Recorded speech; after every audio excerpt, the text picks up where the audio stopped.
Hello అండి. Welcome back to Kunnamma vlogs. ఈ మధ్య కొంచెము స్టూడియో వర్క్ వల్ల నేను హెయిర్ కేర్ అయితే తీసుకోలేకున్నాను. సో, అందుకని ఒక పార్లర్‌కి అయితే వెళ్ళానండి. అదే మన స్టూడియో 11. సో, ఇది ఎక్కడో లేదు, మన కడపలో నెహ్రూ పార్క్ అపోజిట్‌లో ఐబ్యాకో పైన ఉందన్నమాట. సో, ఎవరైనా వెళ్ళాలన్నా కూడా ఈజీ లొకేషన్. సో, పర్సనల్‌గా నేను ఈ పార్లర్‌కి ఎందుకు వెళ్ళాను అంటే, ఇక్కడ విజయ గారు ఉన్నారు, బ్యూటీషియన్. ఎక్సలెంట్ అనమాట. నా ఫేవరెట్. అండ్ చూసారా ఇక్కడ నా హెయిర్ ఎంత చండాలంగా ఉంది కదా! సో, అందుకనే ఫస్ట్ హెయిర్ లెవెలింగ్ అయితే చేపించుకున్నాను. లేటర్ యాంటీ డాండ్రఫ్ స్పా అయితే తీసుకున్నాను. తినే విజయ గారు అంటే ఎంత ప్రొఫెషనల్‌గా స్ట్రోక్స్ చేస్తున్నారో కదా!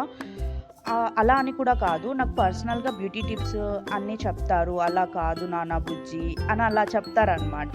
సో, అవి నేను పాటించననుకోండి, అది వేరే విషయము. కానీ చెప్పే విధానం అనేది నాకు చాలా నచ్చింది. సో, అందుకే నా ఫేవరెట్ అనమాట. ఇది నా ఫైనల్ లుక్. వీడియో నచ్చితే please subscribe my channel. Thank you.